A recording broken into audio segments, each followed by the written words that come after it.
आजच्या या वर्षीच्या पहिल्या अभ्यास वर्गामध्ये आपण हरिपाठाला सुरुवात करतो. मागे पण एक वर्षभरापूर्वी आपण हरिपाठावर थोडीफार आपली चर्चा संवाद होत होता, परंतु तो थोडासा आणि अपुरा होता, कारण आपला अभ्यास पण चालूच आहे. आणि त्या अभ्यासातलाच एक भाग म्हणून या वर्षी आपण परत एकदा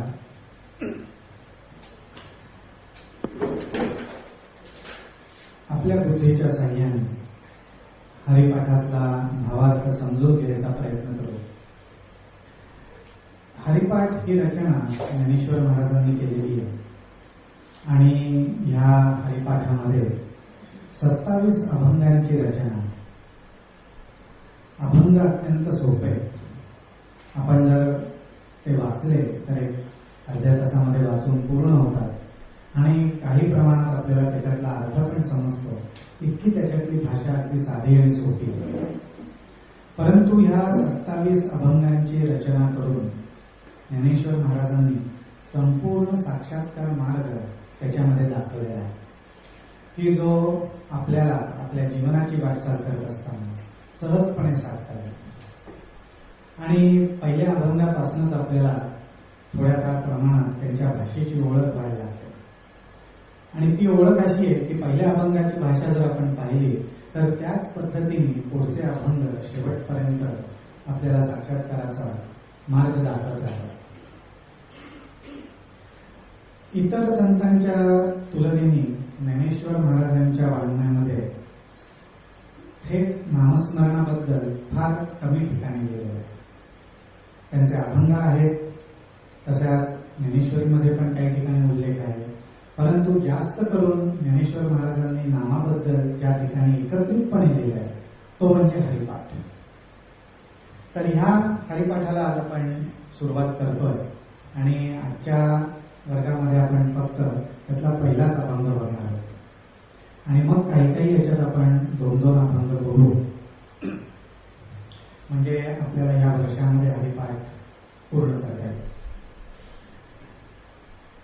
पहिल्या अभंगाची सुरुवात करताना माऊलींनी असं म्हटलेलं आहे की देवाची या द्वारे उभा क्षणभर, असं म्हणूनच त्यांनी हरिपाठाची सुरुवात केली.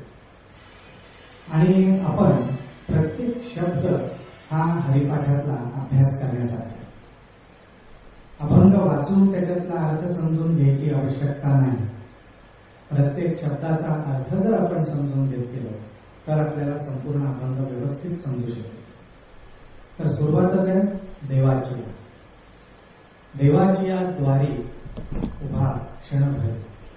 आता जेव्हा माऊली सांगतात की देवाची या भक्तियोगाची वाटचाल असल्यामुळे, नामस्मरणाची वाटचाल असल्यामुळे थेट संबंध हा परमेश्वराशीच आहे आणि असा परमेश्वराची संबंध असल्यामुळे माऊलींनी सुरुवातच देवाची या शब्दापासून केली की आपण कोणाची उपासना करतो. आपल्याला या हरिपाठामधनं कोणाविषयी ऐकायला मिळणार आहे हे आपल्याला सुरुवातीलाच समजलं पाहिजे. ते जर आपल्याला आधीमध्ये समजलं, शेवटी समजलं तर त्याचा उपयोग नाही. जो अंतिम टप्पा आहे, जे ध्येय आहे, ते सुरुवातीलाच ते दाखवतात आणि म्हणूनच म्हणतात की देवाची या. देवाची या द्वारे उभा क्षणभर. द्वार कोणाचं आहे? देवाचं. आणि आपल्याला कसं उभं राहायचं आहे, आपली अवस्था कशी पाहिजे तर ती उभी म्हणजे देवाची या द्वारी उभा क्षणभर. आता शब्दार्थ जर हरिपाठाचा बघायला गेला तर खूप साधा आणि सोपा. देवाची अनेक द्वार आहेत, देवाची अनेक मंदिर आहेत. आपल्या घरांमध्ये सुद्धा देवघर असतं आणि त्याच्यासमोर आपण सहजपणे एक क्षणभर, थोडा काळ वेळ उभं राहू शकतो.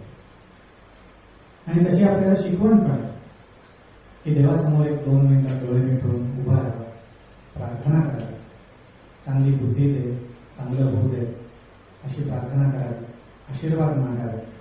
ही पद्धत आहेच आहे.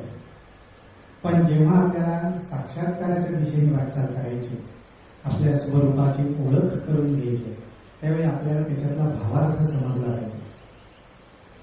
शब्दार्थ आणि भावार्थ आणि जे ज्ञानेश्वर महाराजांचं वाङ्मय आहे त्याच्यातला भावार्थ आपल्याला समजणं हे अत्यंत आवश्यक आहे.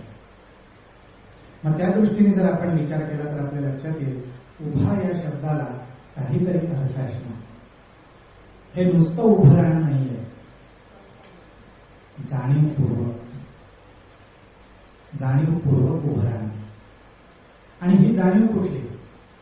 तर ज्याप्रमाणे हरिपाठाच्या पहिल्याच अभंगात माऊली सांगतात देवाची याद्वारे उभा क्षणभर, तर ही जाणीव आपल्यामध्ये सतत उभी आहे.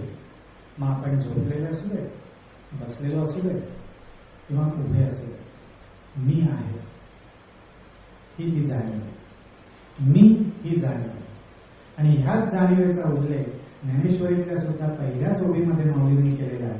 स्वसंवेद्या ओम नमो जी आत्या वेद प्रतिपाद्या जय जय स्वसंवेद्य आत्मरूपा.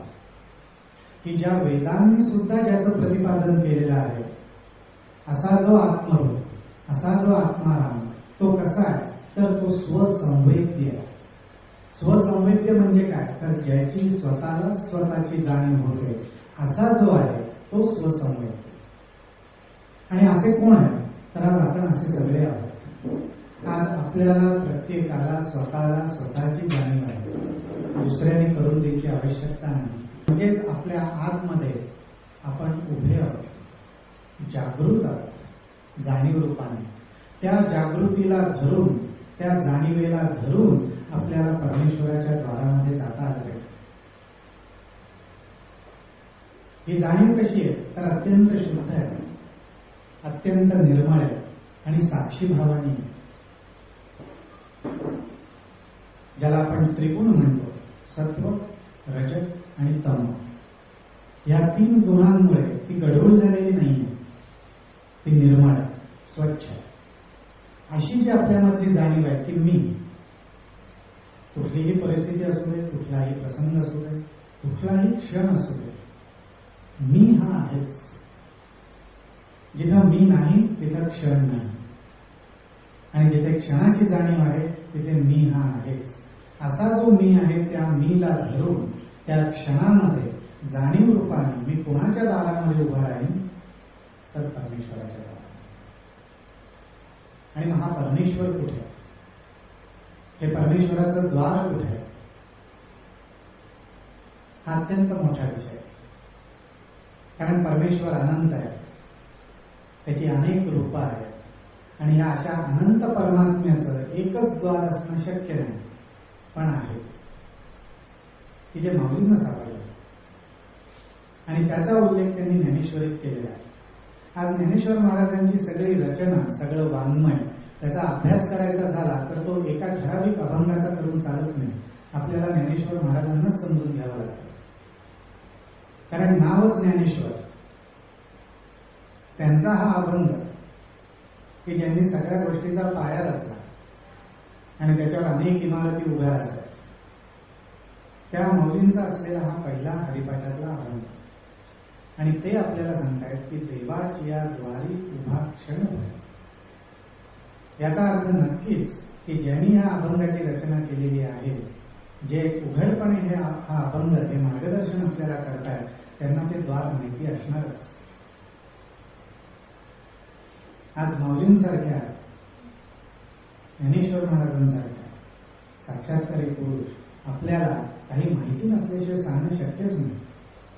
उगीच कोणाच्याही द्वारात जाऊन उभं राहा असं ते आपल्याला सांगणारच नाही.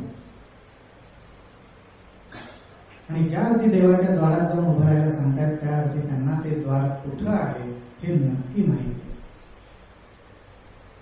आणि किती वेळ उभं राहायला सांगतात? क्षणभर, एक क्षण.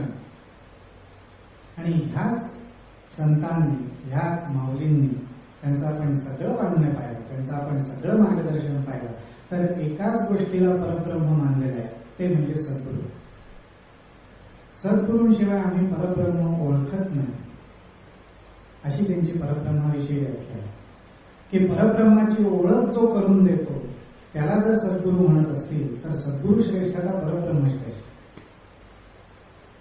असा प्रश्न त्यांनी अनेक ठिकाणी उघडपणे विचारलेला आहे की ज्या परब्रह्माला, ज्या परमात्म्याला स्वतःची स्वतःला ओळख आहे, पण स्वतःची ओळख दुसऱ्याला करू देता येत नाही, ते परब्रह्म, तो परमात्मा श्रेष्ठ, त्या ज्याची ओळख करण्यासाठी त्याला ज्याची आधार घ्यावा लागतो, ज्याचं सहाय्य घ्यावं लागतं, तो श्रेष्ठ. आणि असं पाहिल्यावर सगळे संत म्हणतात की सद्गुरूच हा श्रेष्ठ. सद्गुरू प्रथम, परब्रह्म हे दुसरं आहे. जेव्हा द्वैताचा विचार संत करतात त्यांच्या ठिकाणी द्वैत एकाच ठिकाणी, सद्गुरू आणि परब्रह्म एवढंच ते द्वैत बघतात आणि तरी सुद्धा अद्वैतात राहतात. कारण का? सद्गुरू हेच परब्रह्म. आणि मग हे सद्गुरू कुठे असतात? माझं हृदय सद्गुरू. ही जी माऊलींनी खूण दाखवलेली आहे तेच ते द्वार आहे की माझं हृदय सद्गुरू जेणे तारिलो हा संसार. आज उगीच आपल्याला भलत्या कोणाच्याही द्वाराशी जाऊन हात पसरायची गरज नाही, उभं राहायची जरूर नाही. ते द्वार आपल्या पाशीच आहे, आपल्यामध्येच आहे. फक्त त्या ठिकाणी तो क्षण जाणीव रूपाने आपल्याला साधता आला पाहिजे. आणि तसा जर आपल्याला साधता आला तर ते द्वार हृदयस्थ तर आहेच, तिथे ते सद्गुरू आहेत. मग काय होईल? देवाची या द्वारी उभा क्षणभर तेने मुक्ती चारी साधले. एकच द्वार आणि लाभ मात्र चार. किती सुंदर कल्पना आहे. म्हणून माऊलींच्या अभंगामधला भावार्थ बघावा लागतो आणि तो भावार्थ जर आपल्याला बघता आला तरच आपल्याला आपला फायदा कळतो. बघा किती सुंदर कल्पना आहे की एकच द्वार, क्षणभरच उभं राहायचंय आणि लाभ मात्र चार होणार. म्हणजे by one get one free असं पण नाही, बाय पण काही करावं लागत नाही, नुसतं जाऊन उभं राहायचंय, बास क्षण साधायचा, काही करायला नाही आणि आपल्याला चारही मुक्ती साधते. म्हणजेच त्याची दुसरी बाजू समजून घेतली पाहिजे की या ठिकाणी माऊली देवाची या द्वारी म्हणताय, पण माऊलींनीच अनेक ठिकाणी सांगितले की हा देव म्हणजे एकच सद्गुरू. हा देव मूर्ती रूपाने नाहीये, हा देव आकाराच्या रूपाने नाहीये, तर हा देव जाणीवेच्याच रूपाने आहे. आणि तो जाणीवेच्या रूपाने कुठं आहे, कसा आहे, तर तो स्वसंवेद्य आहे. आणि अशा या स्वसंवेद्य देवाची वेदांनी सुद्धा प्रतिपादन केलेलं आहे आणि त्यालाच आत्मरूप म्हटलेलं आहे. असा हा देव, असा हा सद्गुरू आपल्या हृदयस्थ असतो.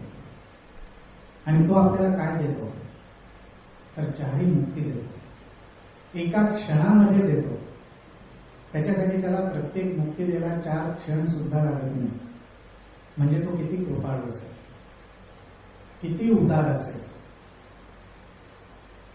आणि म्हणूनच काही ठिकाणी माऊली म्हणतात की ज्याप्रमाणे वर्षा ऋतू आला की पावसाळा दगडावर पडतोय, माळ रानावर पडतोय, का सुपीक जमिनीवर पडतोय हे बघत नाही. तो सगळीकडे समप्रमाणातच वृष्टी करतो. कोणाचा कसा किती लाभ होतोय याच्याकडे त्याचं लक्ष नसतं. आज हीच अवस्था सद्गुरूंची असते. त्यांच्या द्वारामध्ये जो एक क्षणभर जाऊन उभा राहील त्याला ते एका क्षणात चारही मुक्तींचा लाभ करून देतात. आता आपल्याला असं वाटेल की माऊलींनी हे मुक्तीबद्दल का सांगितलं? त्याचं कारण असं की मुक्तीचा शोध घेण्याचं काम आपलं सारखं चालू असतं. ह्या बंधनातून सुटू कशासाठी? आनंद मिळेल. म्हणजे आनंदाच्या बंधनात जाऊ ही आपली इच्छा असते, ही आपली तळमळ असते की ह्याच्यातून सुटू, ह्याच्यातून मोकळे होऊ, म्हणजे आपण मुक्त होऊ, म्हणजेच आपण आनंदी होऊ, आपल्यावर बंधनं राहणार नाही. पण अध्यात्मातली जी मुक्ती आहे आणि ज्या 4 मुक्तींबद्दल माऊली इथं सांगतात त्या 4 मुक्ती वेगळ्या आहेत. त्या 4 मुक्तींची नावं जर समजून घ्यायची झाली तर त्याच्यात सलोकता आहे, समीपता आहे, स्वरूपता आहे आणि सायुज्यता आहे. अशा या 4 मुक्ती आहेत. आणि या 4 मुक्ती म्हणजेच आपली होणारी वाटचाल, टप्प्याटप्प्याने होणारी वाटचाल.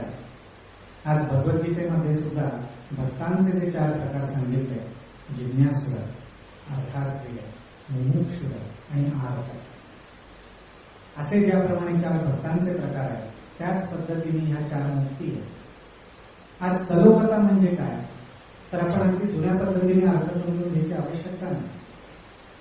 सलोखता म्हणजे एखाद्या लोकामध्ये राहणं, एखाद्या लोकाची आराधना करणं. आणि आज मगाचा जसा विषय होता आपला, तसा आज आपल्या दृष्टीने सलोखता म्हणजे कुठला, तर ऑस्ट्रेलिया देश हा आपला सलोखता आहे. की आज आपलं जे सगळं जीवन, आपल्या ज्या सगळे दैनंदिन व्यवहार ज्या ठिकाणी अवलंबून आहे, तो म्हणजे हा ऑस्ट्रेलिया देश, तो म्हणजे हा ऑस्ट्रेलिया प्रांत, तो म्हणजे सलोख.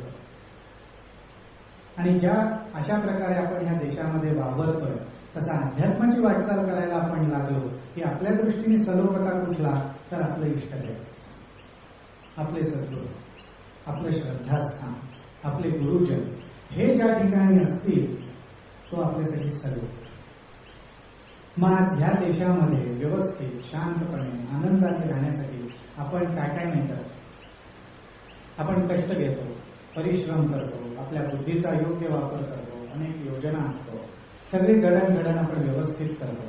तशाच पद्धतीची जडणघडण, तशाच पद्धतीची काळजी आपल्यामध्ये आणि परमेश्वरामध्ये प्रेम निर्माण व्हावं म्हणून आपल्याला घ्यावी लागते.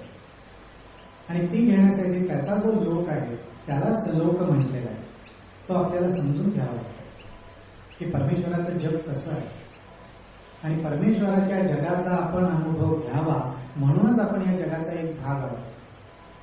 आणि असा भाग असल्यामुळेच या जगालाच परमेश्वराचं जग आपण समजलं पाहिजे आणि अनुभवलं पाहिजे. सलोखता म्हणजे आपल्याला पृथ्वीवर वाऱ्यावर सोडून दिलंय आणि परमेश्वर कुठल्या तरी वैकुंठ लोकात जाऊन राहिला आहे. शिवशंकर शिवलोकात कैलासावर जाऊन अगदी आरामात बसलेले आहे, असं अजिबात नाही. असं जर असेल तर त्या परमेश्वराला अनंत म्हणण्यात अर्थ काय? अनंत त्यालाच म्हणता येईल की जिथे आपण आहोत तिथे पण तो असलाच पाहिजे, जिथे आपण आहोत तिथे वैकुंठ असलंच पाहिजे, जिथे आपण आहोत तिथे कैलास असलाच पाहिजे, जिथे आपण आहोत तिथे ब्रह्मलोक असलाच पाहिजे. जर तो नसेल तर परमेश्वराला अनंत म्हणणं चुकीचं आहे. पण तसं नाही, तो अनंतच आहे आणि म्हणूनच तो सर्वत्र आहे आणि म्हणूनच तो सगळीकडे आहे. मग तो कुठे आहे?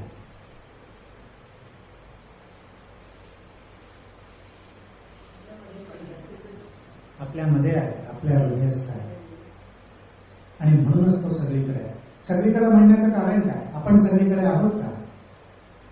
नाही. आपण आता इथे बसलोत, आपण इथंच आहोत. घरून चालू आपण इथनं बाहेर पडतो आणि आपापल्या घरी जाऊ, तिथे आपण असणार आहोत. मग तिथे परमेश्वर आहे का? अर्थात आहे, कारण तो आपल्या हृदयस्थच आहे.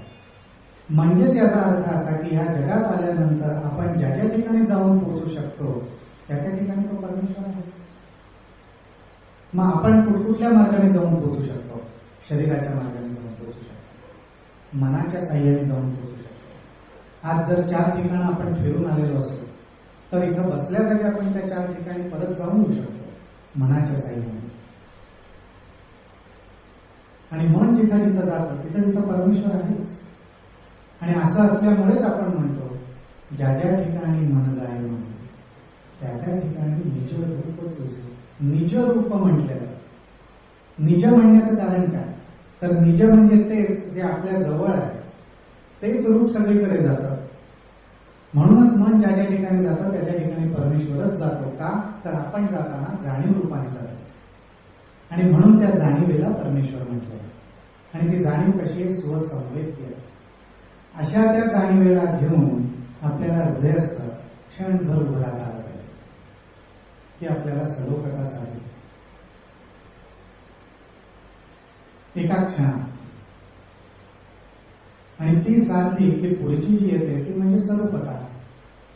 एखाद्याच्या दारात आपण जाऊन उभे राहिलो आणि ती व्यक्ती समोर आली की आपला त्याच्याशी परिचय होतो. आपण त्याला ओळखायला लागतो. तो आपल्याला घरात घेतो, आपल्याला आदर सत्कार देईल, चहा पाणी देईल, थोड्याफार गप्पा मारेल, परिचय वाढवतो.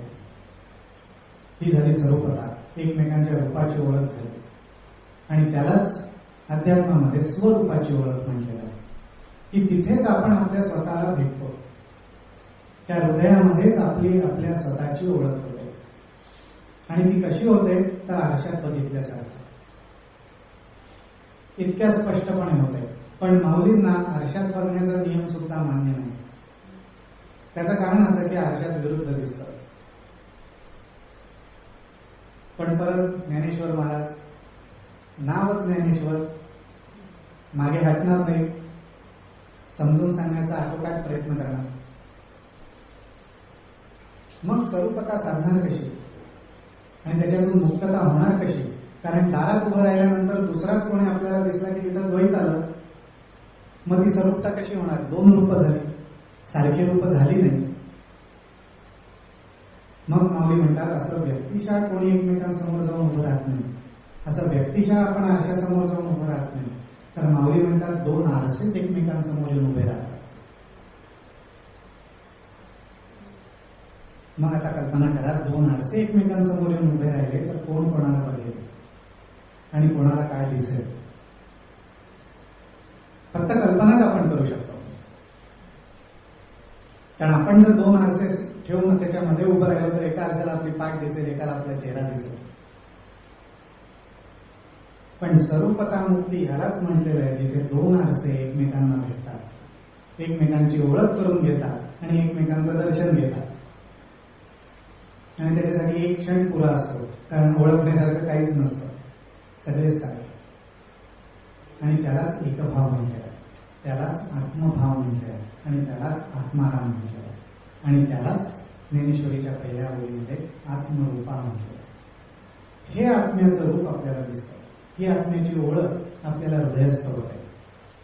मग तिथं जो व्यवहार घडतो तो आपला आपल्याशीच घडतो. आणि म्हणूनच त्याला तुकाराम महाराजांनी म्हटलेलं आहे की आपुलाची वाद आपण असतो, तिथे दुसरा कोणीच वाद घालण्यासाठी नसतो. आणि हा वाद म्हणजे संवाद, हा वाद म्हणजे ज्ञानाची उकल की जो आपला हृदयस्थ सद्गुरूच आपल्याला करून देतो. आणि म्हणूनच त्या देवाच्या बाबतीत माऊली म्हणतात की माझं हृदय सद्गुरू जेणे तारिलो हा संसार करू म्हणून विशेष वाक्यावरून विवेकावे. तो हृदयस्थ असलेला सद्गुरूच आपल्याशी अशा प्रकारे संवाद साधतो की आपल्याला त्या ठिकाणी सर्व ज्ञान व्हायला लागतं. आणि हे एका क्षणात घडू शकतात. पण तो क्षण आणण्यासाठी आपल्याला प्रयत्न मात्र करावा. आणि तो प्रयत्न म्हणजे काय? तर हरिपाठ. या 27 अभंगांना हरिपाठ म्हणण्याचं कारण हे की पाठ म्हणजे 27 अभंग पाठ करून म्हणायला लागायचं असं नाही. तर पाठ म्हणजे स्मरण, हरीचं स्मरण. हरीचं स्मरण वारंवार ज्या अभंगांमधनं आपल्याला होईल आणि त्या हरीचं स्मरण केल्यामुळे आपल्याला काय लाभ होणार आहे हे आपल्याला ज्या अभंगांमधनं समजेल त्याला हरिपाठ म्हटलं. आणि मग ह्या मार्गातली चौथी मुक्ती जी आहे ती म्हणजे सायुज्य मुक्ती. आणि सायुज्य मुक्ती म्हणजे काय? तर अंतिम मुक्ती. अंतिम मुक्ती म्हणजे कशी? तर परत आपल्याला आरशाचंच उदाहरण घ्यावं लागतं की दोन आरसे एकमेकांना भेटले आणि एक झाले.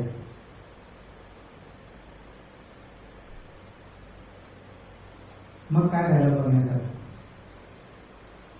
काहीच नाही. कोण कोणाला बघणार, कोण कोणाला अनुभवणार? आणि ते उघड करून सांगताना माऊली असं म्हणतात आपल्याला जे डोळे दिलेत देवाने त्या डोळ्यांनी आपल्याला देवालाच बघितलं पाहिजे. पण आजपर्यंत असा डोळाच झाला नाही की जो स्वतःला बघतो. आज डोळ्यांकडे दृष्टी आहे, आज डोळ्यांकडे शक्ती आहे, आज डोळ्यांकडे तेज आहे. पण आज डोळ्यांकडे हे सामर्थ्य नाही की तो स्वतःला बघू शकेल, तो स्वतःला अनुभवू शकेल. त्याचं कारण असं की त्याला दृष्टी देणारा वेगळा असेल. आणि माऊली असं म्हणतात की ह्या डोळ्याची दृष्टीशी जेव्हा भेट होते त्यावेळी सायुज्य मुक्ती साधते. आज डोळ्याने काही दिसणं म्हणजे दृष्टी आहे, पण डोळ्याला ज्याने दृष्टी दिलेली आहे त्याची आणि डोळ्याची भेट होणं म्हणजे सायुज्य मुक्ती आहे. ही सायुज्य मुक्ती सुद्धा एका क्षणात आपल्याला साधते. आणि नुसती हीच मुक्ती नाही तर चारही मुक्ती. आणि हे पहिल्या अभंगाच्या चरणामध्ये माऊलींनी आपल्याला दाखवलं आहे. देवाची या द्वारे उभा क्षणभरी तेने मुक्तीचारी साधिले. पण हे साधणार कसं? हरिमुखे म्हण, हरिमुखे म्हण, पुण्याची गणना पूर्ण करेल. पुण्याची हा शब्द वापरण्याचं कारण काय? ज्ञानेश्वर महाराज आहेत,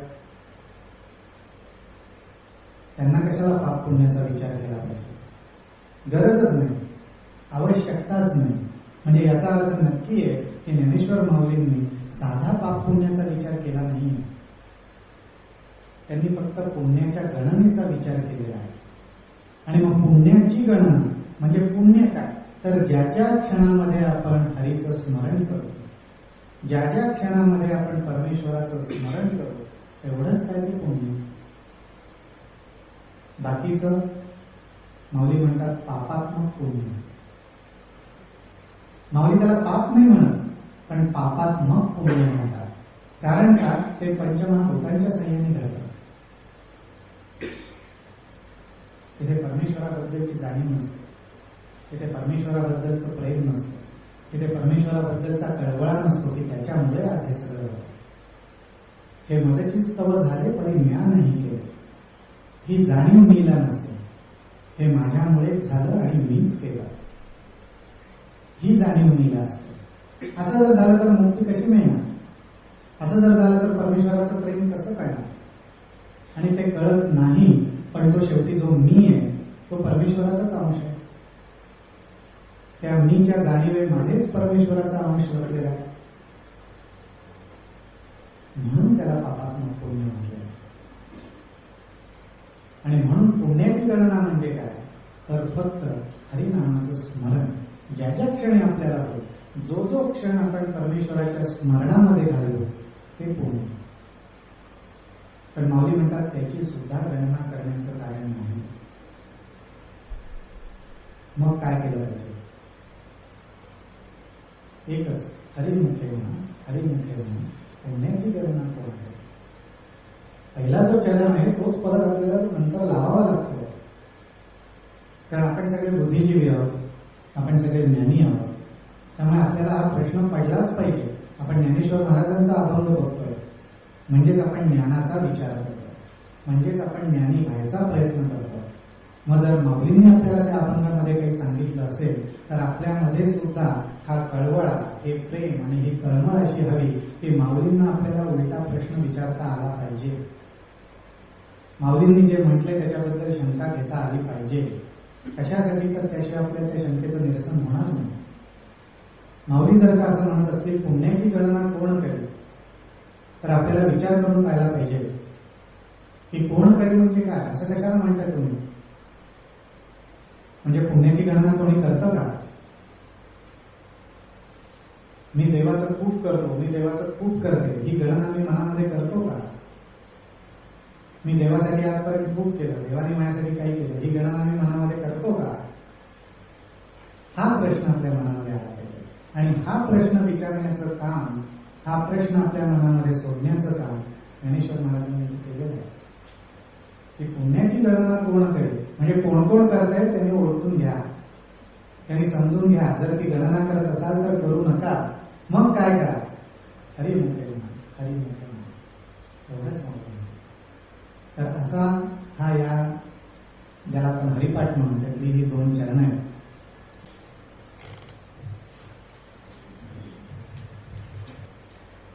तर अशा पद्धतीने माऊलींनी आपल्याला हरिमुखे म्हणा, हरिमुखे म्हणा हे म्हणायला सांगितले. आता ह्या ओळीचा सुद्धा थोडासा भावार्थ समजल्याशिवाय पुढे जाऊन चालणार नाही आपल्याला.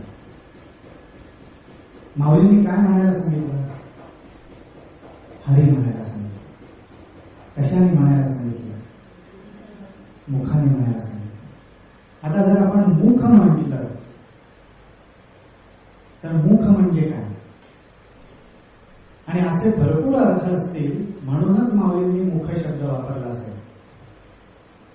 आणि म्हणूनच माऊलींनी अगदी उघडपणे सांगितलं असेल की हरी मुखे म्हणा.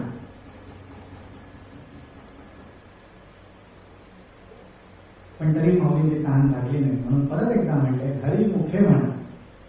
असं 2दा सांगितलं त्यांनी, पण दोन्ही वेळा एकच सांगितलं, मुखे म्हणा. आणि मग आता आपणच ही सगळी उत्तरं दिलेली आहेत.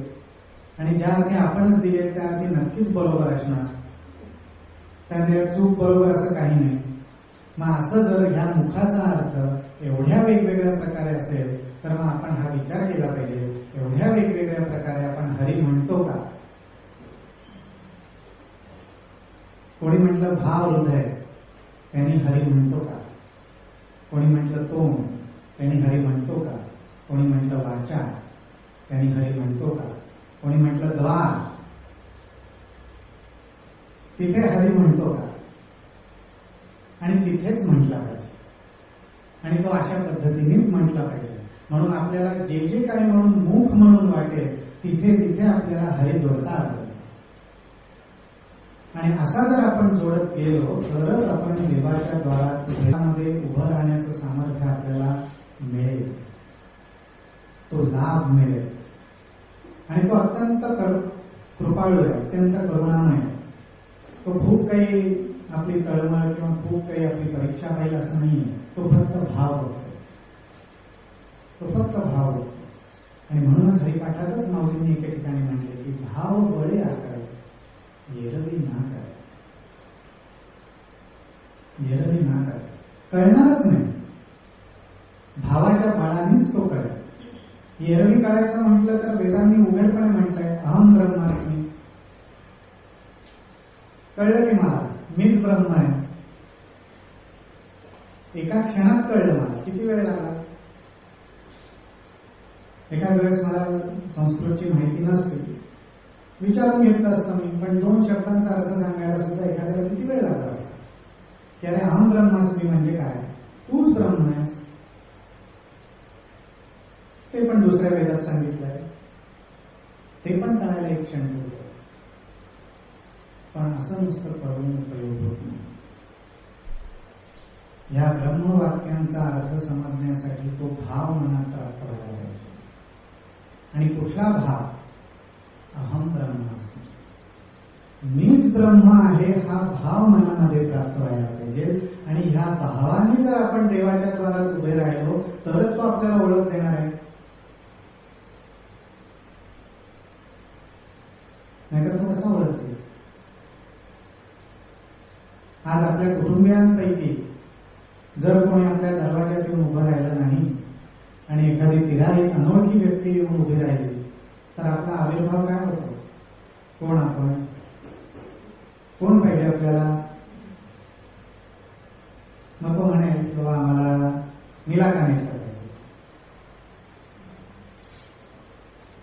तरी मीलाबाई म्हणतील पण तुम्ही कोण? एवढंच समजेल की मीलाबाईंना तो ओळखणारा आहे म्हणून आला दाराशी. पण तरी त्या म्हणतील ना तुम्ही कोण, तुमची ओळख काय? तसंच परमेश्वराचं होतं. नुसतंच नाव घेतलं, आम्हाला विष्णूंना भेटायचं, गेलो वैकुंठ लोकात आपण,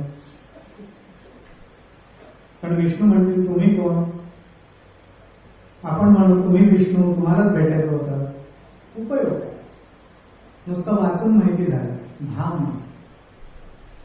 भाव बळे आकडे येरवी ना काय. मग परमेश्वराने जर आपल्याला ओळखायचं असेल तर आपल्याला परमेश्वर बनवूनच जायला पाहिजे, थोडा तरी तो प्रयत्न केला पाहिजे. मग परमेश्वराच्या जर दारात जायचं असेल तर ब्रह्म म्हणूनच जायला पाहिजे. परमेश्वराच्या दारात प्रपंच म्हणून गेलं तर उपयोग काय? हाकलून देतो आपल्याला. पण आपण ब्रह्म म्हणून जर गेलो तर तिथे आपल्याला एका क्षणात अहम ब्रह्म असतो, तो क्षण आपल्याला साधायचा. आणि तो क्षण कधी येईल, कसा येईल माहिती नाही. का माहिती नाही? तर तो अखंड आहे, तो पण अनंत आहे, त्याची सुद्धा काही मोजमाप नाही. आपल्याला नेहमी प्रश्न पडतो किंवा आपण चर्चा करतो की देवाच्या जवळ उभा क्षण, तो कधी येणार क्षण? तो क्षण आहेच आहे. का? आपण काय म्हणतो? क्षणाक्षणाला आपल्याला विचार केला पाहिजे बरं का. असं का म्हणतो आपण क्षणाक्षणाला? कारण क्षण आपल्याला पकडता येत नाही. एक क्षण येतो, जातो, लगेच दुसरा येतो.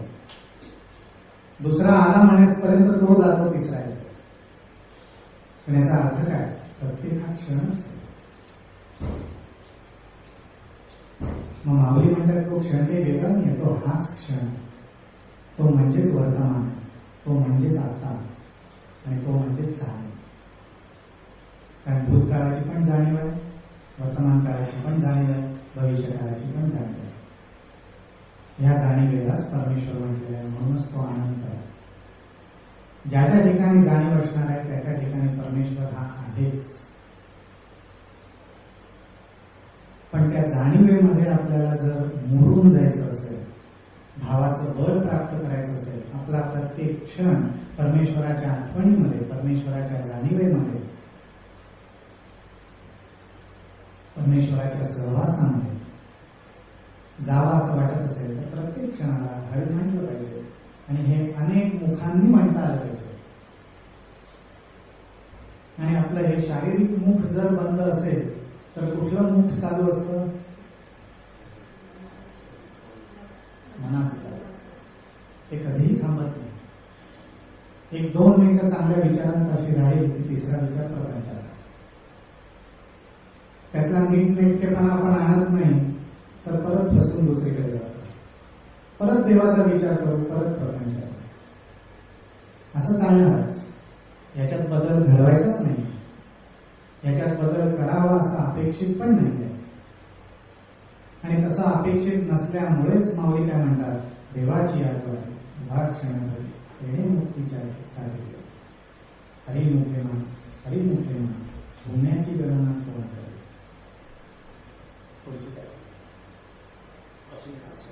असोनी संसार, असोनी संसार.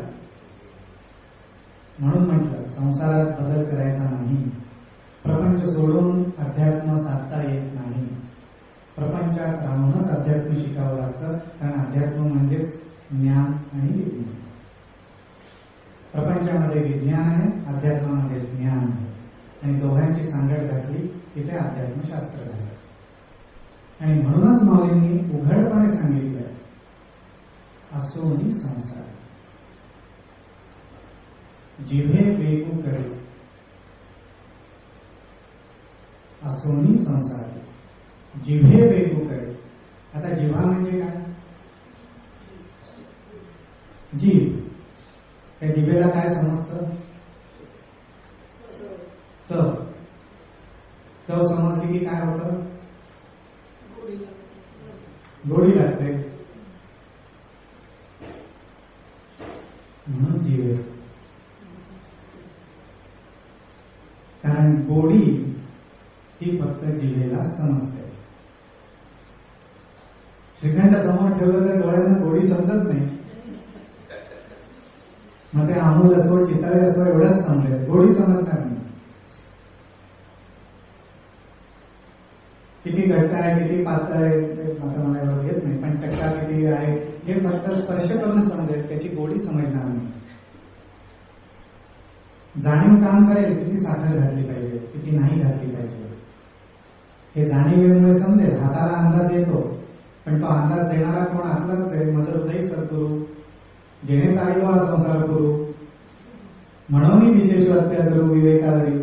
त्यांनी जर आपल्याला सांगितलं नाही किती साखर घातली पाहिजे, जास्त पडली तरी चालणार, कमी पडली तर नंतर साखर घालून चालत नाही, कारण ती विरघळत नाही, असं विवेकाला महत्व. पण हे सगळं झालं, श्रीखंड उत्तम बंद जाणीवेने, ज्ञानामुळे. चव, चव कशी कळणार? मग परमेश्वर खरंच गोड आहे का? त्याचा भाव आपल्याला ओळखता येईल का? परमेश्वराला चाखून बघता येईल का? हे समजणार कसं? म्हणून जिभे वेगू आहे. त्या जिभेला तू एवढा वेग दे, एवढं कामाला लाव की त्याच्यामधनं परमेश्वर रूपी रस हा निर्माण व्हायलाच पाहिजे. तेच जिभेचं कार्य आहे. पण आज जिव्हा कुठं गुंतली? ब्रेक मध्ये काय, कार्यक्रमाच्या आधी काय, कार्यक्रमाच्या नंतर काय. आणि ते नैसर्गिक आहे.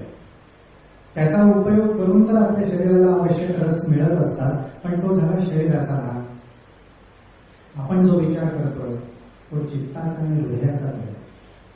आपण जो विचार करतोय तो सद्गुरूंचा करतोय. आणि ती जर गोडी आपल्याला लागायला हवी असेल तर जिभेनेच आपल्याला मदत केली पाहिजे. जिभेनेच ते कार्य केलं पाहिजे तर आपल्याला ती गोडी चालता येईल.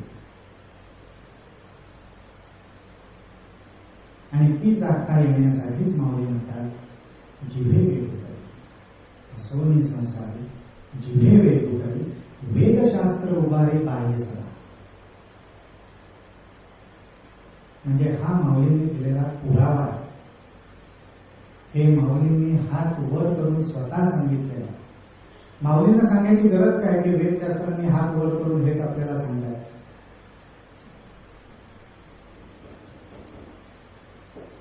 कारण माझ्यासाठी म्हटलं तर माऊली प्रथम वेद नंतर.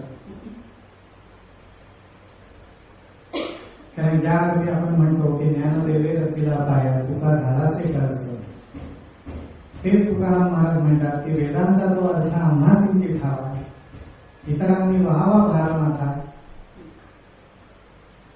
असं जर तुकाराम महाराजांसारखे जगद्गुरु म्हणू शकत असतील तर आपल्याला वेदांनी किती बाह्या वर केल्या काय बघायचं कारण. आणि बाह्या कोण वर करतं?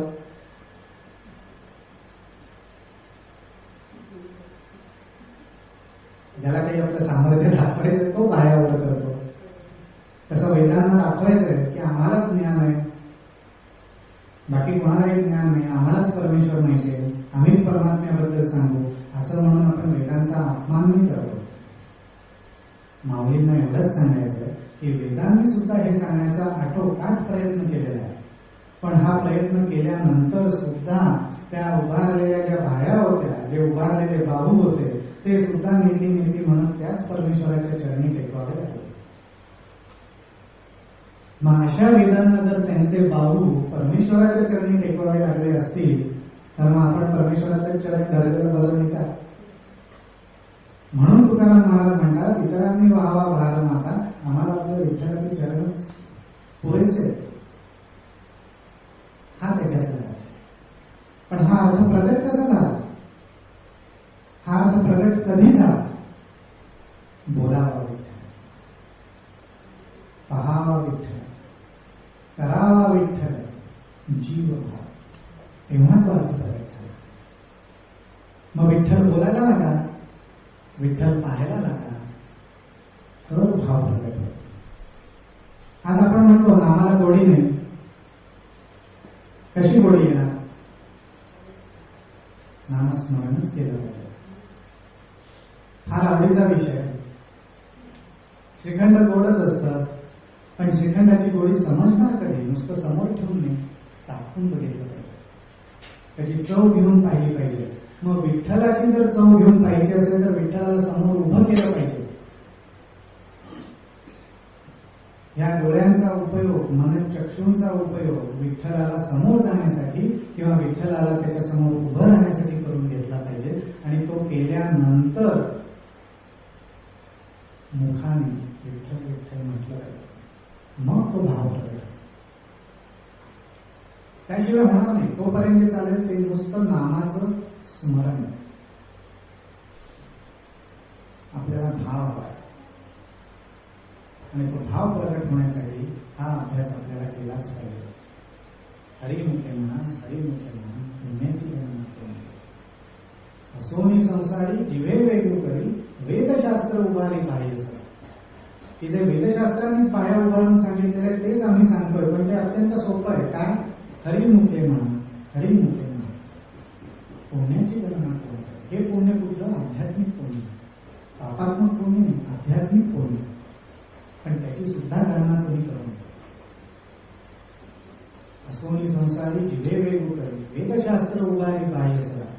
ज्ञानदेव म्हणे, तेच आहे ना पुढे. ज्ञानदेव म्हणे व्यासाची एक म्हणे, द्वारकेचे राणे पांडवांकडे. अत्यंत उघडपणे स्पष्टपणे माऊली सांगतात, कुठेही स्वतःला लपवून ठेवत नाही. कोण म्हणे सांगतात? ज्ञानदेव म्हणे. ज्ञानदेव कोण?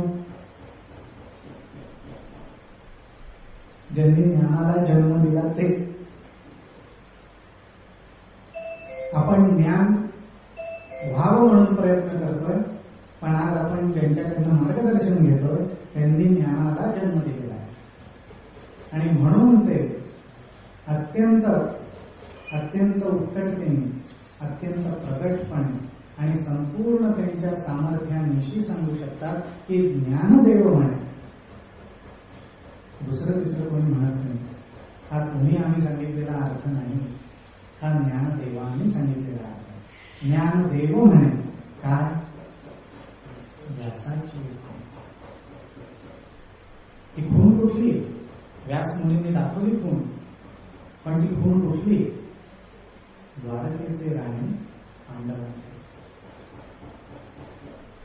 आणि ह्याला भक्कम पुरावा मिळावा म्हणून ज्ञानदेव सांगतात की आपल्या मनामध्ये तो विश्वास निर्माण व्हावा की नुसतं व्यासांनी सांगितलं म्हणून नाही. का?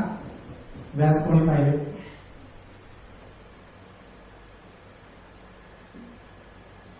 ज्ञानेश्वर महाराज पण कोणी पाहिले नाहीये. पण तरी सुद्धा म्हणायचं झालं तर 700 वर्षापूर्वीचीच घटना, 750 वर्षापूर्वीचीच गोष्ट आहे. आणि जरी माऊलींना पाहिलेलं नसलं तरी माऊलींचा नुसता हरिपाठच नाहीये, ज्ञानेश्वरी पण आहे, अमृतानुभव पण आहे, गाथा पण आहे आणि हरिपाठ पण आहे. आणि आज जर आपण ज्ञानदेव म्हणे ह्याच्यातला जर जोर पाहिला तर असं म्हणण्याचं कारण काय? तर अमृतानुभवाचा सुद्धा अभ्यास करण्यासारखा ग्रंथ आहे. का अभ्यास करण्याचा ग्रंथ आहे तो?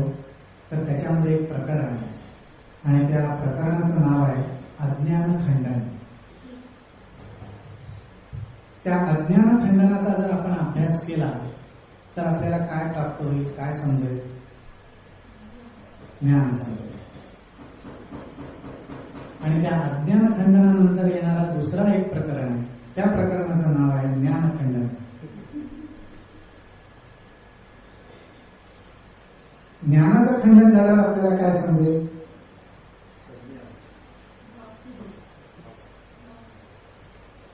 आपल्याला भाव समजेल. कारण का? भाव म्हणजेच परमेश्वर. भाव म्हणजेच परमेश्वर. आणि तो भाव नामामुळे प्राप्त होतो. आज आपली अवस्था कशी आहे की आपण भावांपासून लांबवर जात असतो आणि वारंवार लांब जातो. आपण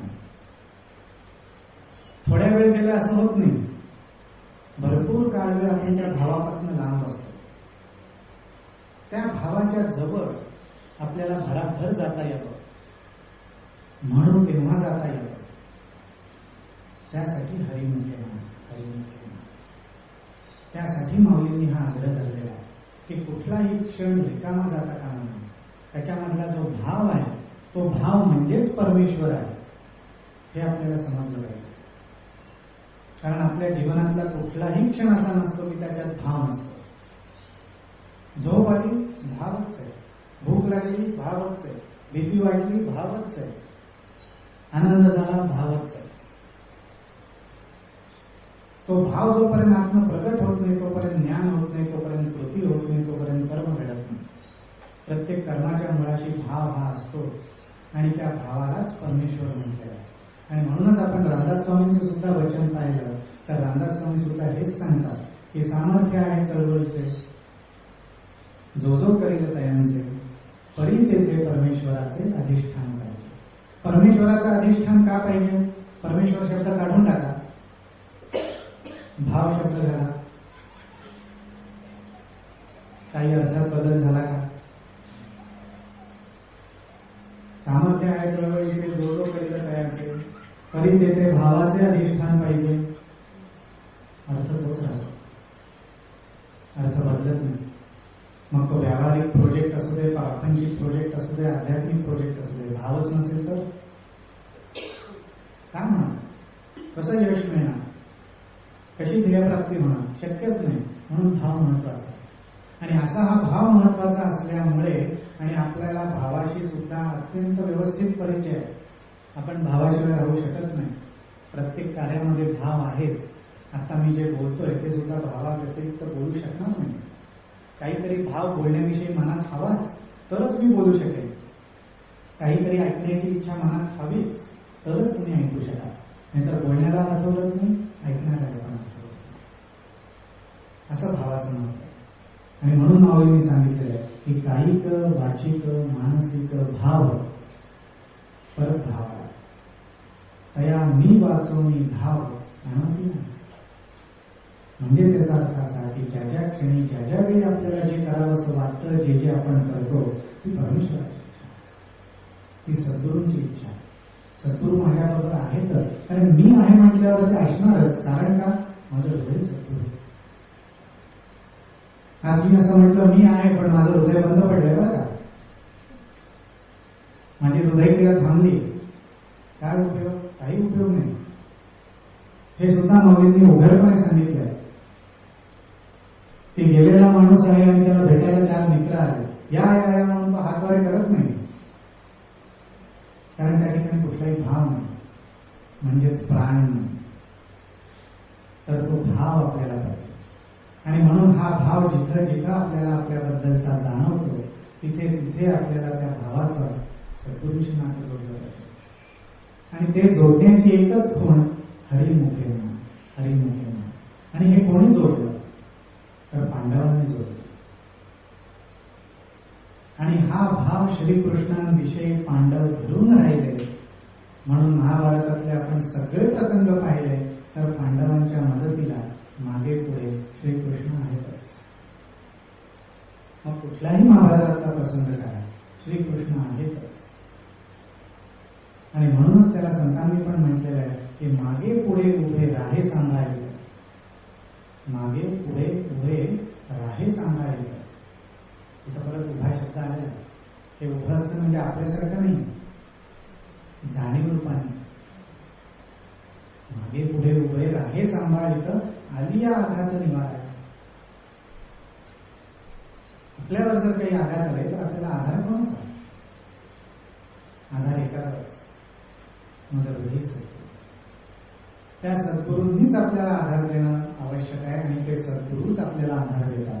पण त्या सद्गुरूंशी आपल्याला आपलं जर नातं जोडायचं असेल तर हा पहिला अभंग आपल्याला पूर्णपणे समजला पाहिजे. त्याच्यातला भावार्थ पूर्णपणे लक्षात आला पाहिजे. आणि तो भावार्थ म्हणजे एकच आहे, हरिमुखे म्हणा, हरिमुखे म्हणा, पुण्याची गणना होऊन. काळजी करू नका. माऊलींना एकच सांगायचं की किती नाम घेतोय, किती नाम घेतलं, कसं घेतलं, काय केलं, काळजी करू नका. पण एकच नाम घ्या. एकतत्व नाम दूरधरी म्हणा, हरीसी करुणा येईल तुझी. म्हणून एक नाम पकडा, घेत राहा. काळजी करू नका, गणना करू नका. कारण त्याला माहिती आहे तो आहे, तो हृदयस्थच आहे. एखाद्या वेळेस तो एवढीच वाट पाहत असेल की हा नाम तर घेतोय पण अजून भाव नाही. आणि ज्या अर्थी भाव नाहीये त्या अर्थी त्या ठिकाणी एकच असतं, अहम. ब्रह्मास्मी व्हायला थोडा वेळ आहे. ब्रह्मास्मीची ओळख व्हायला थोडासा अवकाश आहे. कारण ब्रह्मास्मी हा भाव आहे, ब्रह्मास्मी हा अर्थ नाही आहे. अहम ही जाणीव आहे आणि ब्रह्मास्मी हा भाव आहे. अहम हा नेहमीच आहे, भाव मात्र वरखाली होत असतो. त्यामुळे त्या अहमचं नातं त्या ब्रह्मास्मीशी कधी जुळेल हे आपल्याला समजणार नाही. पण ते जुळण्याचा उपाय एकच, हरिमुखे म्हणा, हरिमुखे म्हणा. तर असा हा माऊलींचा हरिपाठातला पहिल्या अभंगाचा भावार्थ आहे. तर आपण परत एकदा 1-2 मिनिटं नामाचा गजर करू आणि आजचा अभ्यास वर्ग इथे थांबवू.